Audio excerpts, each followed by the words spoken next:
last time you may remember we talked about compression. We had a model of compression that says we take a bit stream, we put it through a compression algorithm, and we get back a compressed bit stream. Ideally, we can take that compressed bit stream, decompress it, and get back our original bit stream. So we saw one technique for compression known as Huffman coding, and there are many other approaches that you could use. We could use run length compression, we could use LZW, all kinds of other ideas. And so an interesting question pops up, which is, what is the best way to compress a given bit stream? So let's say we want to compress Moby Dick. Now it seems clear that there's no way to compress it down to 1 bit. That seems crazy, right? I mean, that's not possible because of the fact that if you can compress Moby Dick down to 1 bit, well, how are you going to possibly uncompress it? Okay, so we'll get to that in a bit. So one way to approach this philosophical problem of what is the best way to compress, we can try a bunch of different tools that are out there and see which yields the smallest size. So I could take the Huffman algorithm from the previous lecture, and we'd find it gets compressed down to this many bits. We go from around 5 million to 3.4 million with the specific implementation of Huffman coding. Now, vid1 or zip, they do a better job. They're able to compress these files down to a greater amount. And so you might ask yourself, could we do even better than vid2, whatever that is? We haven't talked about this algorithm, but it exists. So one issue we might run into, one tricky thing someone might try is, what if we write a custom compression algorithm just for Moby Dick?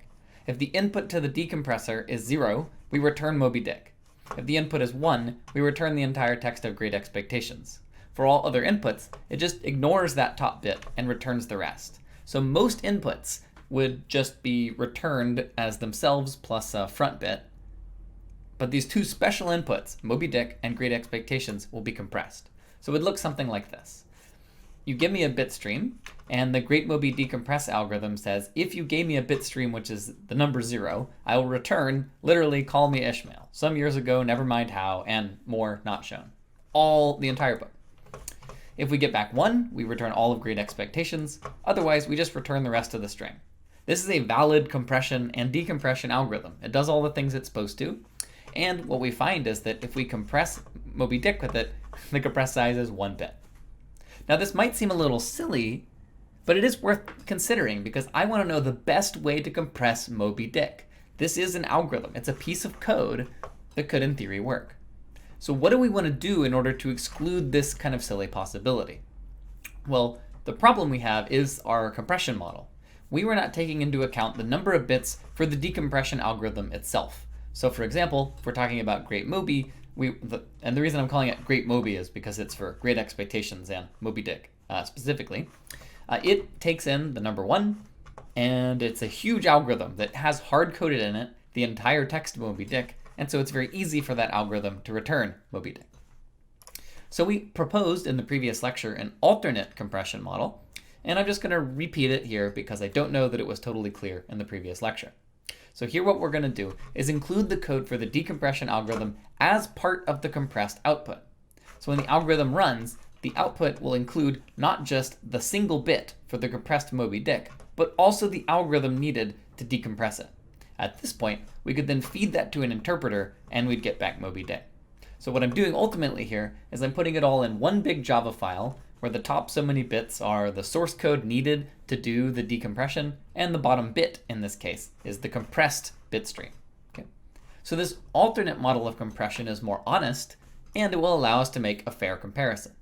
So for example, if I take Moby Dick and we feed it to the Great Moby compression algorithm, we get back a 10 million something bit output, because we have 1 bit for the compressed data and all of the data needed to be the source code to decompress Moby Dick. So in other words, the goal of a compression algorithm then is find a short sequence of bits that generates a longer sequence of bits. And that short sequence of bits, ideally, in this case, it's actually longer. You'll notice that the compression algorithm did not compress it if you count the source code itself. But the goal is to create a sequence of bits that is smaller, that when fed to an interpreter can generate a larger, generate the original input. And so in this scheme, what we see is that if we feed the Moby Dick to a Huffman compression algorithm, now the constant offset that goes with the algorithm itself is going to get added to the larger compressed data. So now we're using 2 million bits for the compressed data, but only 45,000-ish bits for the Huffman algorithm itself. Okay? So doing a Model 1 versus Model 2 comparison, we see that Great Moby Decompress, while it only took size, or the compressed size with Model 1 was 1 bit, in Model 2 it is much larger. Okay? So that's Model 2 compression restated. I hope you found this explanation more useful.